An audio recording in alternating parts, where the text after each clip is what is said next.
This is Ogoniland of River State in the Niger Delta region of Nigeria. It consists of 4 local government areas, namely Eleme, Kana, Gokana, and Tai. Prior to the discovery of crude oil in Ogoniland, the Ogonis excelled in fish farming and food production. But with the advent of crude oil exploration in Ogoni communities, the fishermen and farmers gradually lost their means of livelihood to the environmental pollution resulting from many years of crude oil spillage, and the oil-rich Ogoniland has become a shadow of itself.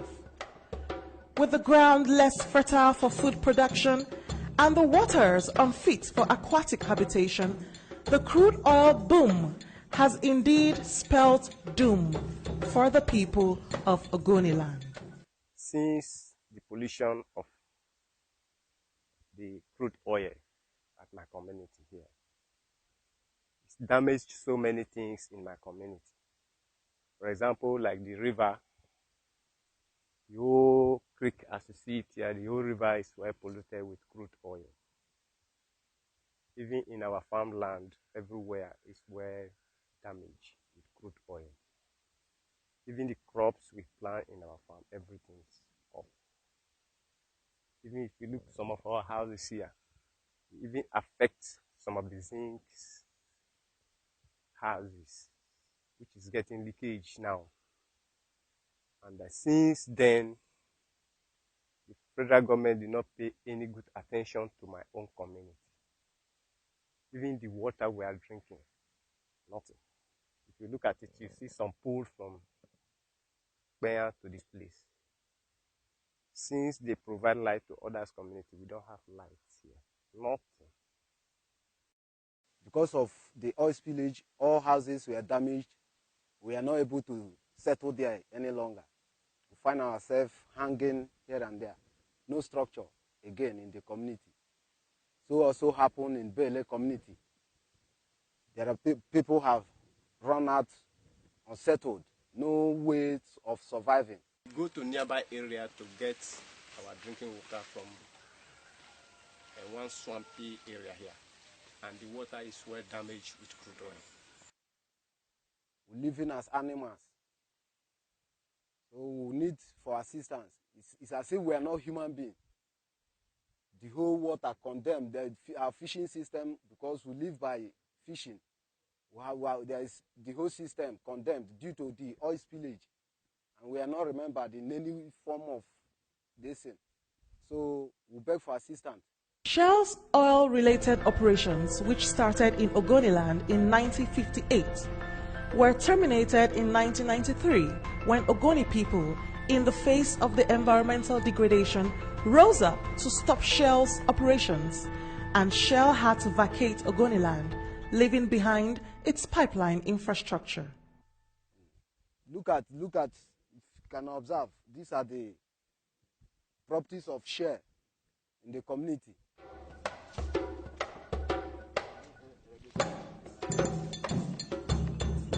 This is Busu community that was put off because of the pressure of the oil pollution at this location here. All of them ran away because of the fear of the pressure of the oil well that burst. So part of them, they do stay with us as stay-away community. Some of them do go out where I don't know their whereabouts. This is Busu community, and I'm from Busu. We left here because of the oil well here. And right now I'm in Kenya community. That is where we beg and stay. So I would have like make any person who can help us, even the UN or any other person, which can help, either with the local, either the government or any person who can help us, they should come to help us. This is Yola oil field in Kana local government area of River State. We are currently at well 10 of the about 16 oil wells that are here in Yola oil field. In this whole environment have been polluted, and it is one of the areas that oil production is no longer taking place in Ogoni. The entire Ogoni environment is still polluted. Celestine Akobari, a community activist who has lived in Ogoniland all his life, lamented the deterioration in the standard of living of Ogoni people, which he attributed to the oil pollution and the resultant loss of livelihoods. He described life as it used to be in Ogoniland before the discovery of crude oil. Life was beautiful. There was enough. In fact, Ogoni was a food basket for Niger Delta. The Bori market used to play host to all the good people travel from far and wide to come to Ogoni. We used to have very rich, dedicated, very people, orchestra over first and second letter to the Ogoni youth. You will see the wonderful picture he painted of the beautiful Ogoni environment, where rich seafoods, rich delicacies, periwinkles, the Ngoro, different seafood that we used to have. They are no more. Oil was discovered in commercial quantity in Ogoni land in 1958, and we have 96 oil wells connected to 5 oil fields. The massive environmental pollution of Ogoniland has affected its inhabitants, including traditional rulers and chiefs. For Chief Kobani Bere, a chieftain of Kabana community in Ogoniland, the environmental disaster has negatively affected the livelihoods of Ogoni people. Extremely beautiful, greenish place. We fed on our land. This is the food basket of Ogoni, these parts. And we are also fishermen. All of this has been destroyed completely. And we started having problems with agriculture, including fishing and all of those riverine things we do.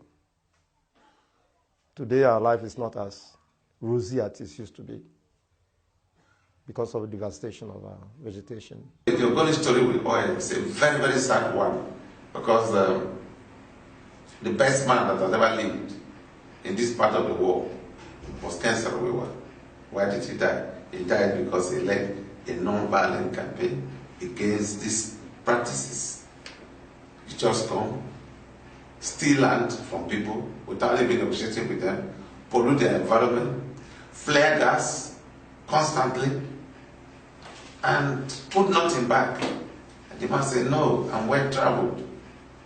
I've said that communities that has oil are better off because rent and royalties are paid directly to them.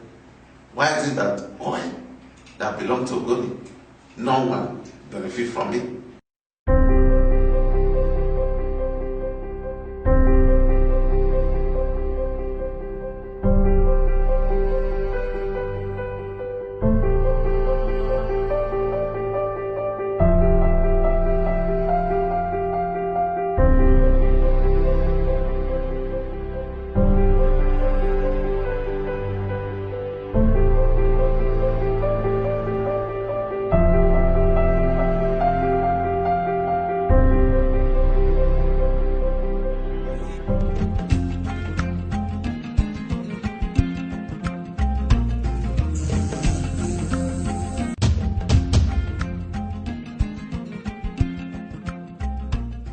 The Nigerian government, under the administration of the late Umaru Musa Yar'Adua, commissioned UNEP to carry out a scientific study and assessment of Ogoniland following several years of oil exploration by Shell and the pollution of the area.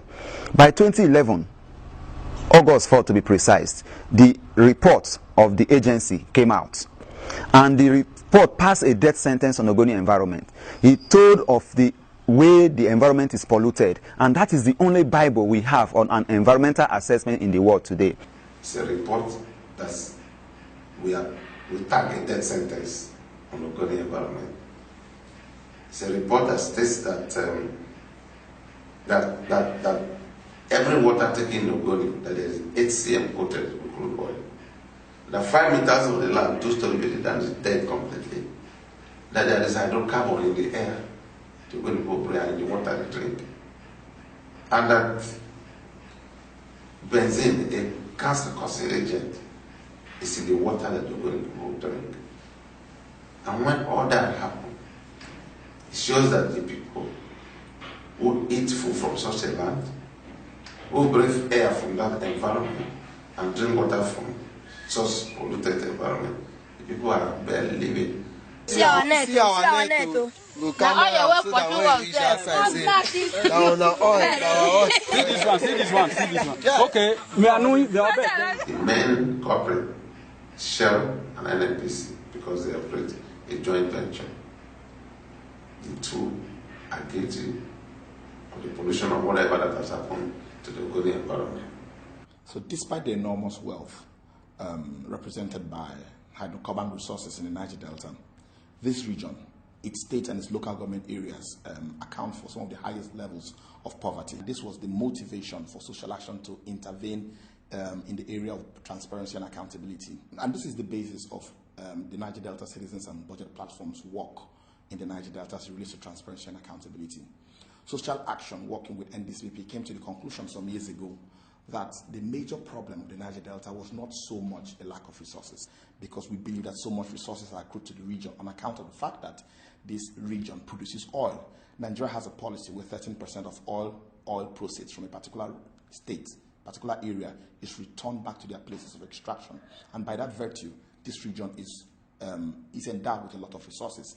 So our idea about budget advocacy was to mobilize community people to the extent that they can actually, train them, mobilize them to the extent that they can actually pick up a copy of their state budget or a copy of their local government budget and go out there to find out whether the things that the state governor, the State House of Assembly, the Ministry of Budget and Planning had mentioned in the budget were actually delivered to the people. Every year, budgets are made. But we discover that budgets are mere annual rituals which state and local government feel compelled to do, but they are never ever committed to it. We realize that budgets did not translate into development for the people. So we mobilized community people in the paralegal centers, and particularly the paralegal center in Diop, the one in Port Harcourt, the one in Mbiama, the one in Warri, and the one in Brass and Kana, local government areas. We mobilized them and enabled them go out there and monitor the budget, and we discovered that over 90% of projects in the education, health, and food sufficiency sectors, which include agriculture, over 90% of projects mentioned in the budget in these various sectors didn't exist anywhere.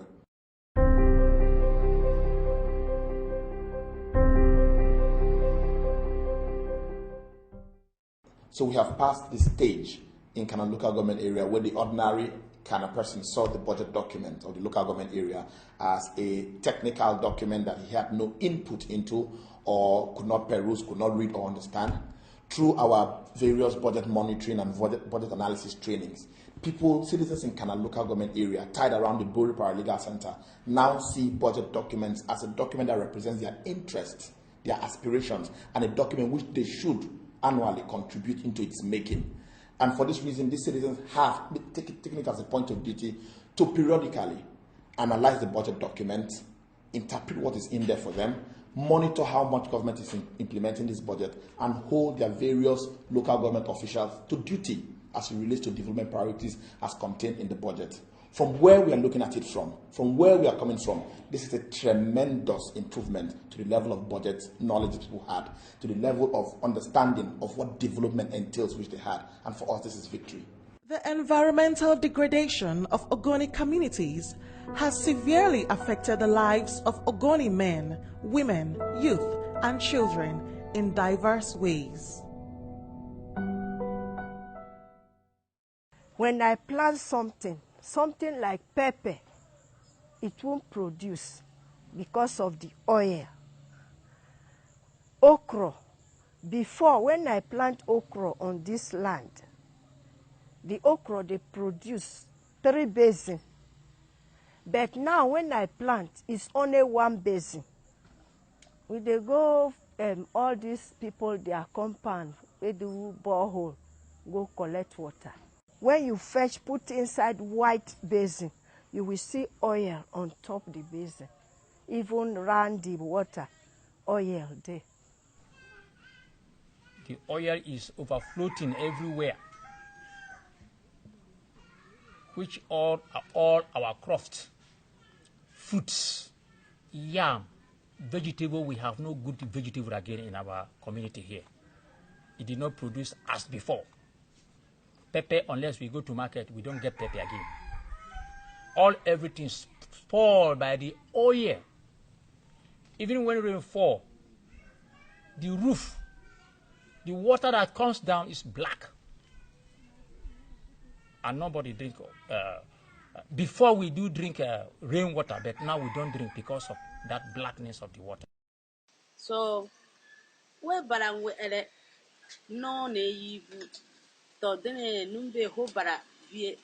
So ngombu gara lonu de ayomebu gaga yobu dado aga yobu pianyu dolo.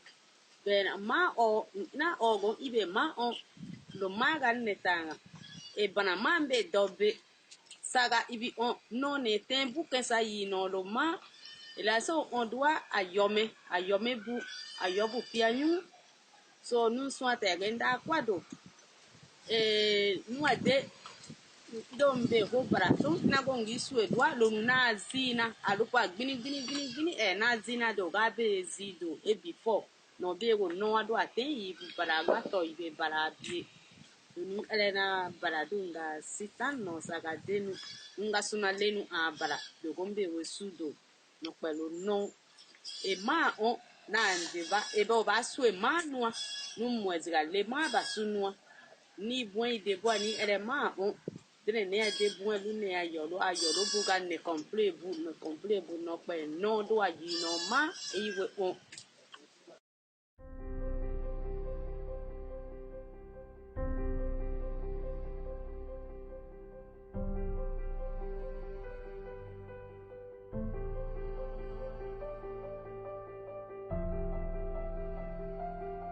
Against the background of the environmental pollution in Ogoniland and the failure of the Nigerian government to implement the recommendations of the UNEP report, the Social Development Integrated Center, also called Social Action, launched a massive advocacy campaign to bring to light the challenges caused by the non-implementation of the UNEP report in relation to the negative practice of crude oil theft and illegal artisanal refining perpetrated in Ogoniland. Social Action deployed researchers who undertook field trips within and outside Ogoniland, and the outcome was the production of 2 publications in 2014, namely Still Polluted and Crude Business. While Still Polluted focused on the monitoring of government and Shell's response to UNEP's reports, the Crude Business highlighted crude oil theft in Nigeria, which is carried out by high-ranking stakeholders in the oil industry, as well as some members of the oil-rich communities who secretly carry out illegal oil bunkering and artisanal refining. A few of these community folks agreed to speak on camera, but not after demanding that their physical identities and names be kept completely concealed. We put pipe. The pipe, let me say, about 3 to 4 feet from the place where we will cook that thing, where they cook that crude oil. Extend them, reach front. When we want to start that thing, to cooking, we buy small pipe, we buy some onions, we dig ground, we put the onion drop on top. We do that place, the place where we set fire under that onion drum. We go on pipeline, go get the crude oil. We go on pipeline, go get the crude oil. Okay, we dig a hole, transfer the waste product, put inside, because that time that thing still dey hot. If you touch your body, you go peel your body. In short, if mistakenly you fall inside, you will die. Well, that thing we just dey hide well. We just dey hide because Of course, government they find us, but because of hungry, because of poor conditions, because of no works, we just they go marry jam. Even though you are our community people, they not feel very, very happy with us. I will stop them if they employ me. Say they employ me for work, or they give me money to say me I go do my own business. Either training or anything, either to go school, I will stop it. Some of them are ready to settle down with that thing that can feed them because of the risks involved and because of the awareness that have been so created about the danger of the environment and their own very health. Because sometimes you can imagine a crude, filling up a whole vessel, and somebody can mistakenly fall into that crude. It happens. So the health implication as well is there. So many of them are ready to leave the business for anything that can sustain it. That I can say for sure because I have interacted with them for some reasonable extent, and I know that that is what is obtainable, especially now that the security men are everywhere. We can't take any fat from what the security men are doing. In 2004, when the devastating spill happened behind the two campsites, it flowed into my father's investment that I inherited, and the whole fish farms collapsed. The bakery collapsed as a result of the pollution from the TMP.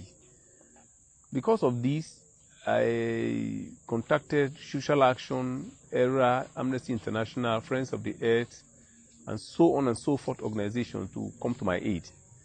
They assisted me and I filed a suit against them at The Hague. And yet they used administrative effort or strategies to deprive me of my investment, my entitlement. Up till now, the next thing I noticed was that High Prep came, mounted a billboard at my frontage that I should vacate the environment. High Prep did not tell me how long I would stay away from my home before coming back. They didn't tell me cogent reasons why I should vacate my home. There was no alternative therapy to enhance that I get food, water, medical facilities to help my family. Up to today, the billboard is there. Nobody stays in my home again. High Prep was established without an enabling law, and the government did not make clear budgetary provisions for its operations. Rather, High Prep was made to function as a body under the control of the Ministry of Petroleum Resources instead of the Ministry of Environment, which raises concerns considering that the Petroleum Ministry, in conjunction with the Nigerian National Petroleum Corporation, NNPC, are implicated in the pollution of the Niger Delta. The establishment of High Prep in 2012 was like a beer parlor arrangement. Apart from the fact that it negates the recommendation of United Nations Environment Programme, which recommended for the establishment of an Ogoni Environmental Restoration Authority. It was at the eve of an Ogoni protest, whereby they wanted to take over the economic activities in Ogoni land for non-implementation of UNEP report. There was actually no action for quite some time because the mandate of High Prep was not clear. And the mandate of High Prep that was not clear made it difficult for them to take up any activities in Ogoni. Although they were meant to carry out the initial phase of the UNEP report that recommended for emergency measures like provision of water and cleanup. But up till now, nothing has been done. The Ogoni area is still without cleanup and water has not been provided. If you get to Okana LGA, you will see High Prep tanks at the local government area. You get to Okana LGA, you see High Prep tanks in the local government area. You get to Tai LGA, you see High Prep tank in the communities without water. And if you get to Element, you see the same thing. Up till now, nothing has been done. UN come, say, they will give us water, then bring water till now. We'll never see the water again. Even refinery, they come to put water, they just put empty tank for us. Even when they drink the water they pollute, they smell oil, purple leaf, they pollute the ground. Even now, where water would they take, you know, they scratch us, but they spoil our body. So we'll never even get water now. They cry for the government and let them bring water for us. So they suffer for water here. So make them bring water for us.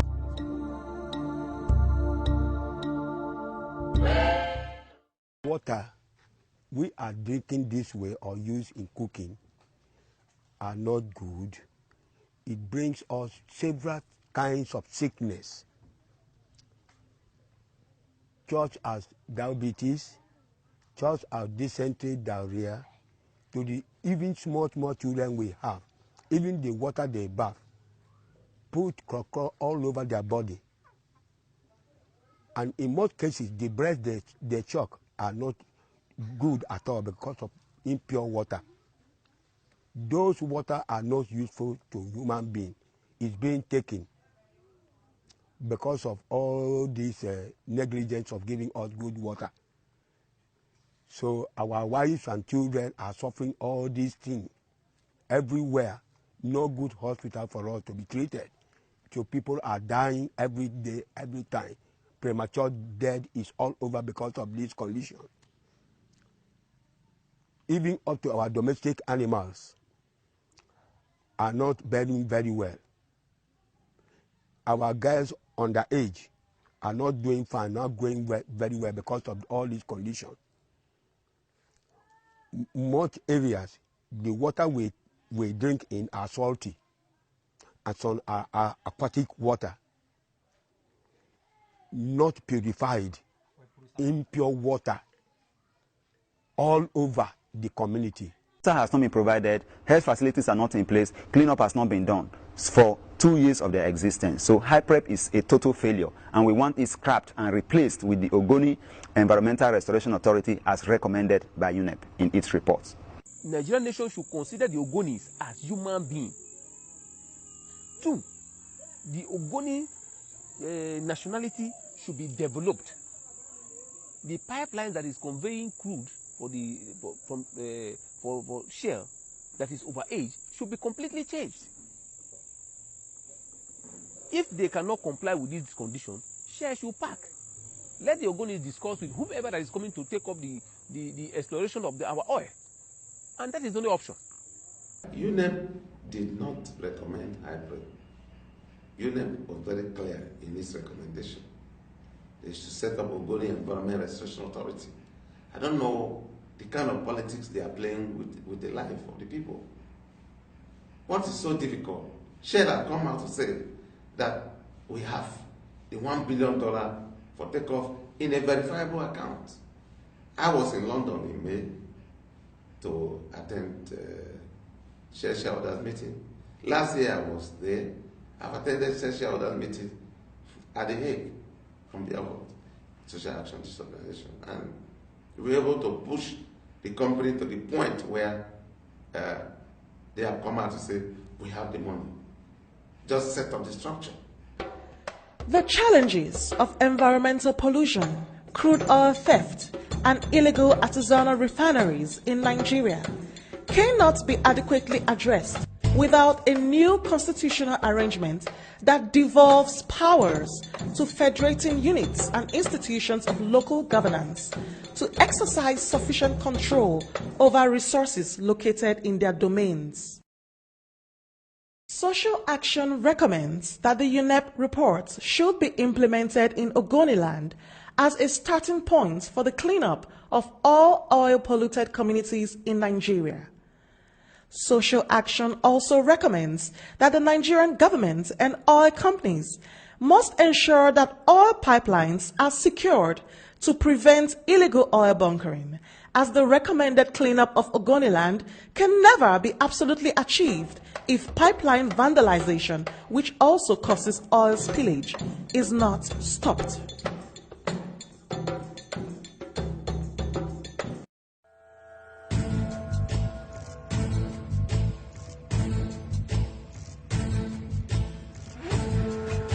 This documentary was produced by the Social Development Integrated Center, also called Social Action, a civil society organization in Nigeria which supports people of various communities affected by the negative impacts of petroleum exploitation.